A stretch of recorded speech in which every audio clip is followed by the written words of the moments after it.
পৃথিবীর ইতিহাসে এমন কোনো রত্ন নেই যা নিয়ে এত যুদ্ধ, এত রক্তপাত আর এত ষড়যন্ত্র হয়েছে।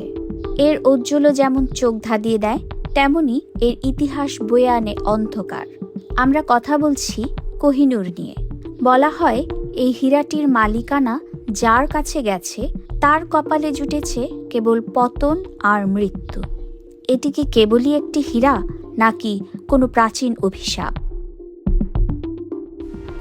কোহিনূরের আদি ইতিহাস কুয়াশাচ্ছন্ন। ধারণা করা হয় ত্রয়োদশ শতাব্দীতে ভারতের অন্ধ্রপ্রদেশের গোলকোন্ডা খনি থেকে এটি উদ্ধার করা হয়। হিন্দু পুরাণ মতে এটিই ছিল সেই স্যামন্তক মণি। ইতিহাসের পাতায় প্রথম এর স্পষ্ট উল্লেখ পাওয়া যায় ১৩০৬ সালে। তখন এটি ছিল মালওয়ার কাকতীয় রাজবংশের অধীনে। এরপর দিল্লির সুলতান আলাউদ্দিন খলজি দক্ষিণ ভারত অভিযানে গিয়ে এটি হস্তগত করেন। শুরু হয় এক হাত থেকে অন্য হাতে যাওয়ার অন্তহীন খেলা। মুঘল সম্রাট বাবর তার আত্মজীবনীতে এই হীরার বিশালত্বের কথা উল্লেখ করেছেন। সম্রাট শাহজাহান যখন তার বিখ্যাত ময়ূর সিংহাসন তৈরি করেন, কোহিনূর ছিল তার অন্যতম শোভা। কিন্তু ১৭১৯ সালে পারস্য শাসক নাদির শাহ যখন দিল্লি আক্রমণ করেন, তিনি সব লুটের সাথে কোহিনূরকেও নিয়ে যান। কথিত আছে হীরাটি দেখার পর এর চমক দেখে তিনি চিৎকার করে বলেছিলেন, কোহিনূর, অর্থাৎ আলোর পাহাড়। সেখান থেকেই এর নাম হয় কোহিনূর। নাদির শাহর মৃত্যুর পর হীরাটি পৌঁছায় আফগান শাসক আহমেদ শাহ আবদালির কাছে।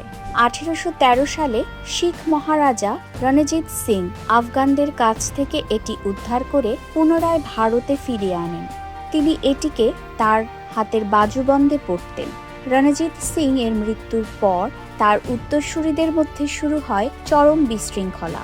শিখ সাম্রাজ্যের পতনের ঘণ্টা তখন বাজতে শুরু করেছে। ১৮৪৯ সালে দ্বিতীয় অ্যাংলো শিখ যুদ্ধে জয়ী হয়ে ব্রিটিশ ইস্ট ইন্ডিয়া কোম্পানি ১১ বছর বয়সী মহারাজা দিলীপ সিংহকে দিয়ে লাহোর চুক্তিতে স্বাক্ষর করায়। শর্ত ছিল কোহিনূর তুলে দিতে হবে মহারানী ভিক্টোরিয়ার হাতে। সেই থেকে আজ পর্যন্ত কোহিনূর ঠাঁই পেয়েছে লন্ডনের টাওয়ার অফ লন্ডনে ব্রিটিশ রাজপরিবারের মুকুটে। ভারত, পাকিস্তান, এমনকি আফগানিস্তানও বারবার এই হীরাটি ফেরত চেয়ে দাবি জানিয়েছে, কিন্তু ব্রিটিশরা তা নাকচ করে দিয়েছে।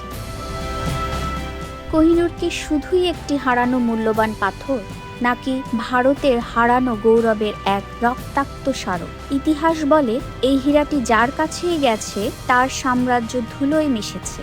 হয়তো সেই জন্যেই এটি এখন আর কোনো রাজা পড়েন না, থাকে রানীদের মুকুটে। রহস্য আর রক্তের এই ইতিহাস কি কোনোদিন শেষ হবে? কোহিনূর কি ফিরবে তার আপন ঘরে?